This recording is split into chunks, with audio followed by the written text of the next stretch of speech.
નમસ્કાર. પ્રતાપસિંહ ચૌહાણ, ભારતીય મજદૂર સંઘ ગુજરાત પ્રદેશ મંત્રીની જવાબદારી છે.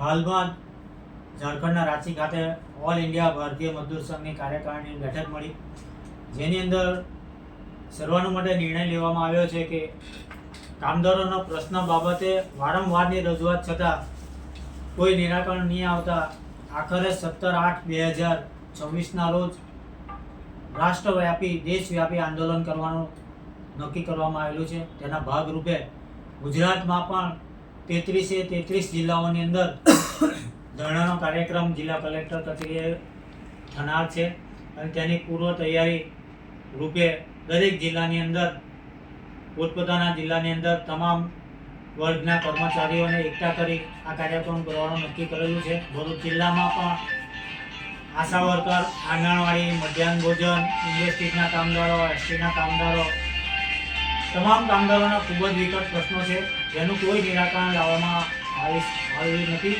જેના કારણે 17/8/2026ના રોજ કલેક્ટર કચેરી ખાતે એક ધરણા કરી અને એક આવેદનપત્ર માનનીય મુખ્યમંત્રી શ્રીને આપનાર છે અને આવનાર દિવસોની અંદર જે માંગણીઓ અમારી છે, જેમ કે મિનિમમ વેજ 30,000 રૂપિયા કરવો, EPF 95 7,500 રૂપિયા કરવો, આંગણવાડીના કર્મચારીઓના વેતનમાં વધારો કરવો, આશા વર્કર કર્મચારીઓના વેતનમાં વધારો કરવો, મધ્યાહન ભોજનના કર્મચારીઓના વેતનમાં વધારો કરવો, ઇન્ડસ્ટ્રીઝના અને વિવિધ ઉદ્યોગોના કર્મચારીઓનો પ્રશ્નો બાબતે આવેદનપત્ર આપનાર છે. અને જો ટૂંક સમયની અંદર આવેદનપત્ર આપ્યા પછી કોઈ નિરાકરણ નહીં આવે તો ના છૂટકે ભારતીય મજદૂર સંઘ સમગ્ર દેશની અંદર જલદ આંદોલન કરશે.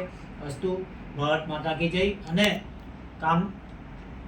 અને જિલ્લાના કામદારોને એક નમ્ર વિનંતી પણ છે કે 17/8/2026ના રોજ આ ધરણાની અંદર પોતાનો ભાગ લે અને પોતાની માંગણીઓની રજૂઆત કરે અને તમામ કામદારોને સહકાર આપે તો ભરૂચ જિલ્લાની અંદર સારામાં સારો ધરણાનો કાર્યક્રમ થાય અને આવનાર દિવસોની અંદર કાર્યક્રમથી સરકાર ઉપર દબાણ પણ આવે અને જેના કારણે કામદારોના પ્રશ્નોનું નિરાકરણ આવે. અસ્તુ ભારત માતા કી જય.